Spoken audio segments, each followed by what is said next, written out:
आज के इस वीडियो में हम कैनन के पिक्समा G2000 सीरीज प्रिंटर का करेंगे रिव्यू कि स्टार्टिंग के समय उसकी क्या क्वालिटी होती है और 6 महीना और 1 साल के बाद उसे यूज करने के बाद उसमें क्या क्या प्रॉब्लम आती हैं और उसकी कैसे मेंटेनेंस किया जाता है, उसको प्रॉब्लम को कैसे सॉल्व किया जाता है। हेलो दोस्तों, स्वागत है आप सभी का हमारे चैनल एसएम टेक्नो गुरु में। मैं हूं सुनील मौर्य। दोस्तों, आगे बढ़ने से पहले यदि हमारे चैनल को सब्सक्राइब नहीं किया है तो सब्सक्राइब करें और बेल आइकन पर क्लिक करें, जिससे कि हमारे अगले वीडियो का नोटिफिकेशन आपको मिल सके। क्योंकि दोस्तों, डेली टेक्निकल से रिलेटेड, प्रिंटर और कंप्यूटर से रिलेटेड ढेर सारी वीडियो लेकर आते रहते हैं।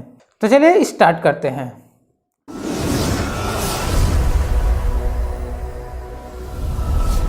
जब टैंक के प्रिंटर इंडिया में लॉन्च हुए थे तो उस समय पहली जो कंपनी थी वो एप्सन कंपनी थी, जिसने इंक टैंक प्रिंटर लॉन्च किया था। उस समय बाकी जो कंपनियां थी वहाँ पे सारे कार्टेज यूज करते थे, सारे प्रिंटरों में कार्टेज यूज होता था, जिसमें हमेशा अगर इंक खत्म हो जाता था तो इंजेक्शन से उस कार्टेज को रिफिल करना पड़ता था या फिर कार्टेज को चेंज करना पड़ता था, जिससे कि कस्टमर को या यूजर्स को बहुत सारी दिक्कत झेलना पड़ता था। और कार्टेज को चेंज करना बहुत ही कॉस्टली होता था, यानी कि प्रिंटर की जो प्रिंटिंग कॉस्ट होती थी, यानी कि पर पेज जितनी कॉस्ट गिरती थी वो ज़्यादा होती थी। तो उसमें इंक टैंक जब प्रिंटर आया तो बाकी कंपनियां भी एप्सन की तरह इंक टैंक लॉन्च करना स्टार्ट किया।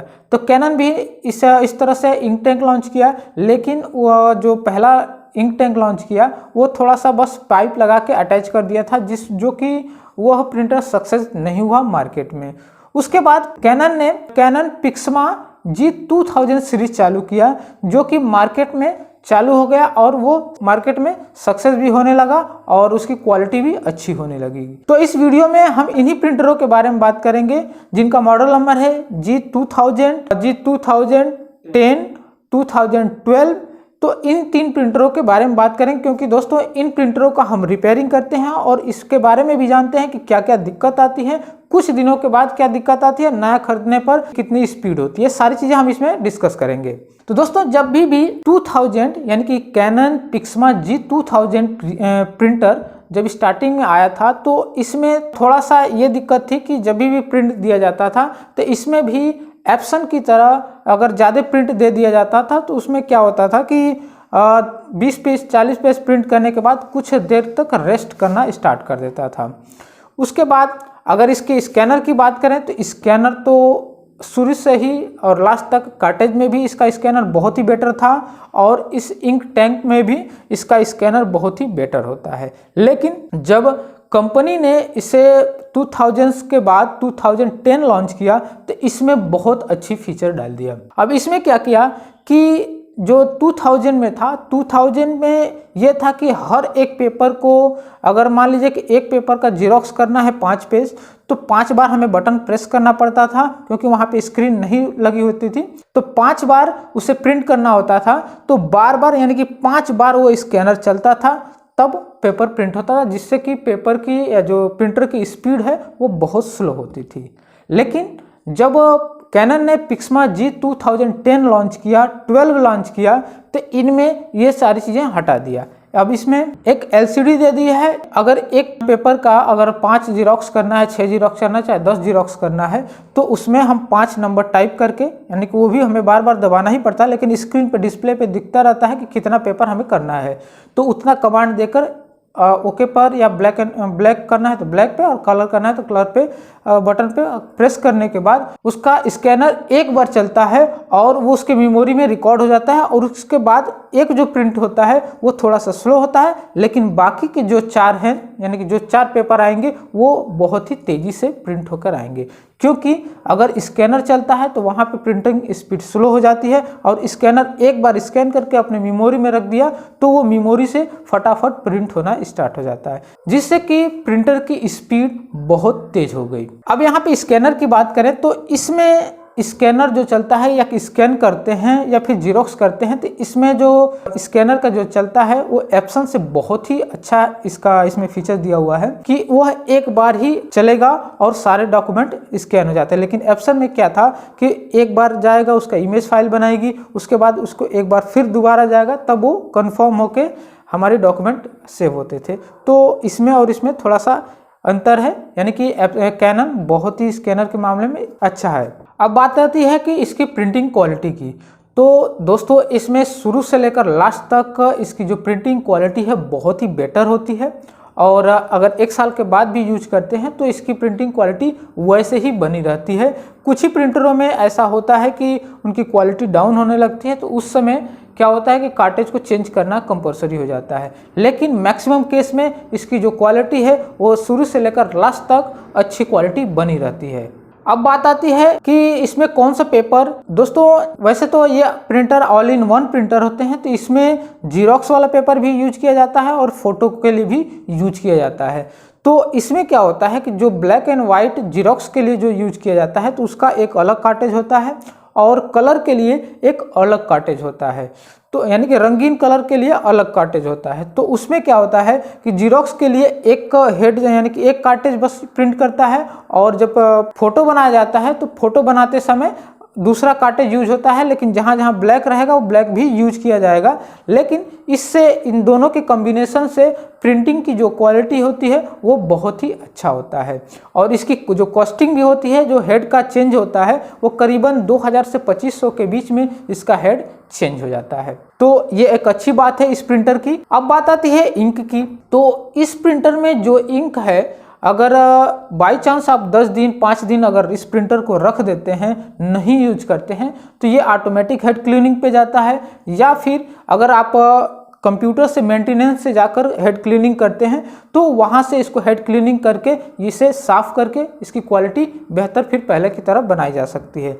लेकिन इस प्रिंटर में एक खामी ये है कि जब भी इसका हेड क्लीनिंग करते हैं तो जो इसका इंक वेस्ट होता है वो बहुत ही ज़्यादा होता है। जैसे कि 80 से 100 पेज के जितना पेपर आप प्रिंट करेंगे उतना इंक ये वेस्ट में एक ही बार फेंक देता है।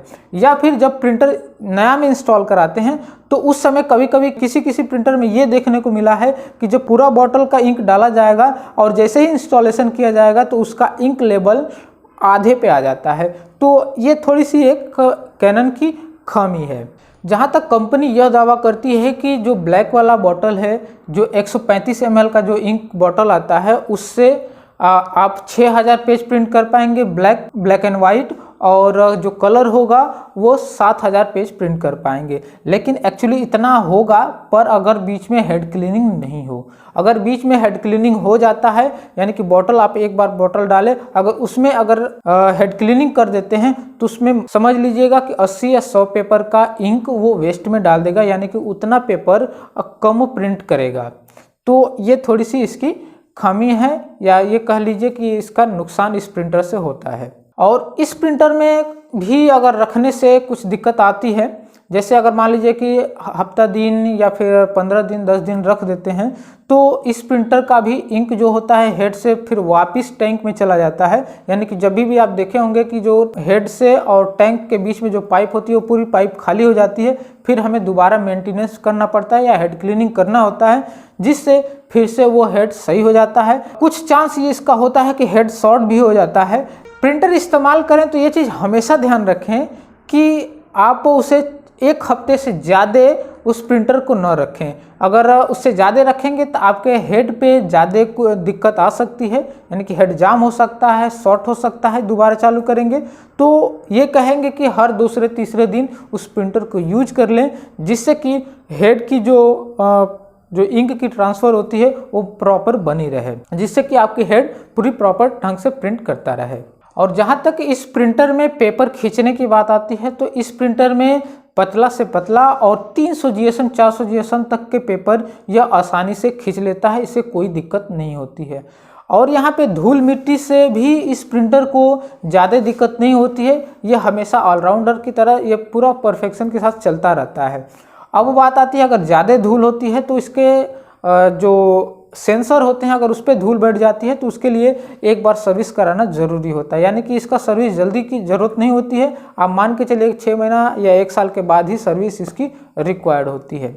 अब जहाँ तक मेंटेनेंस की बात करें तो स्टार्टिंग में जब भी इस प्रिंटर को खरीदते हैं, यानी कि 2000 सीरीज के जो भी प्रिंटर खरीदते हैं तो 1 साल तो कंपनी वारंटी देती है, होम सर्विस देती है। यहाँ पे ये चीज़ है कि स्टार्टिंग से जब ये कंपनी थोड़ी सी सर्विस अच्छी नहीं देती थी, इसके वजह से एप्सन आगे निकल गया।